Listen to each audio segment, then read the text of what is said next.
बच्चा, बेटा, बड़ी गौर से सुनना।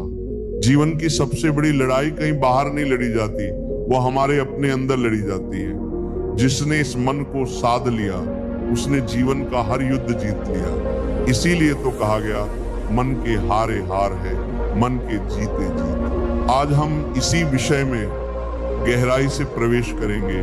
5 ऐसे उपाय बताएंगे जिनसे मन को वश में किया जा सकता है। ये उपाय कोई किताब की बातें नहीं है, ये तो हमारे शास्त्रों, संतों और खुद जीवन के अनुभव से निकले हैं।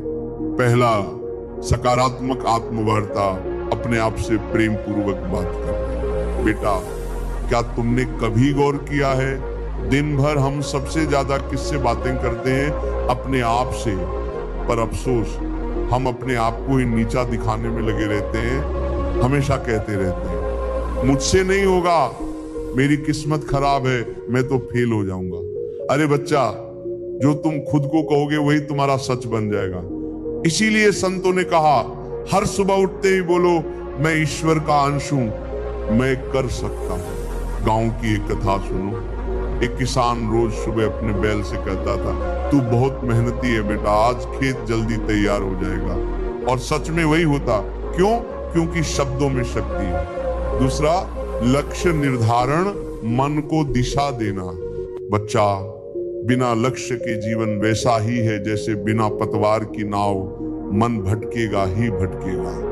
गौतम बुद्ध ने भी कहा, पहले तय करो तीर किस ओर चलाना है, छोटे छोटे लक्ष्य बनाओ। जैसे आज मैं ध्यान दूंगा कि मैं गुस्सा नहीं करूंगा।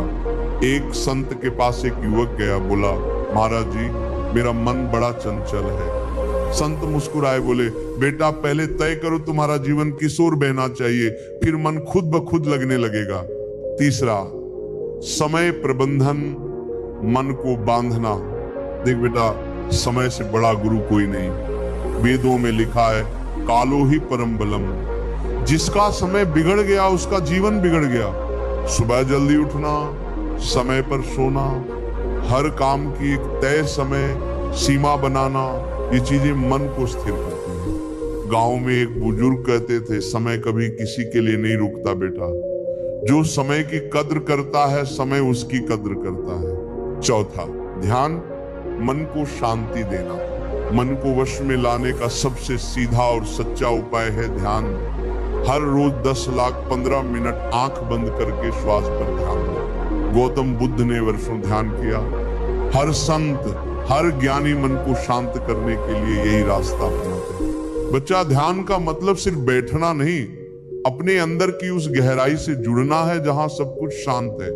5वां, शारीरिक व्यायाम, मन और शरीर का मेल।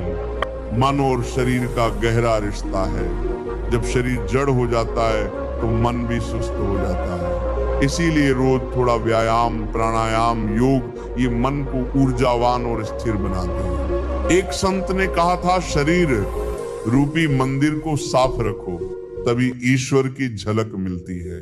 बच्चा, बेटा, इस मन को समझ लो, इसे प्रेम से साध लो, तभी जीवन में सच्चा सुख मिलेगा। हर दिन छोटी छोटी शुरुआत करो। हर सुबह खुद को शुभ वचन दो। एक स्पष्ट लक्ष्य बनाओ। समय का प्रबंधन करो, ध्यान करो, शरीर का ध्यान रखो। देखना, कुछ ही समय में तुम्हारा मन तुम्हारा मित्र बन जाएगा। और यही है, मन के हारे हार है, मन के जीते जीत। हरिओम, राधे राधे।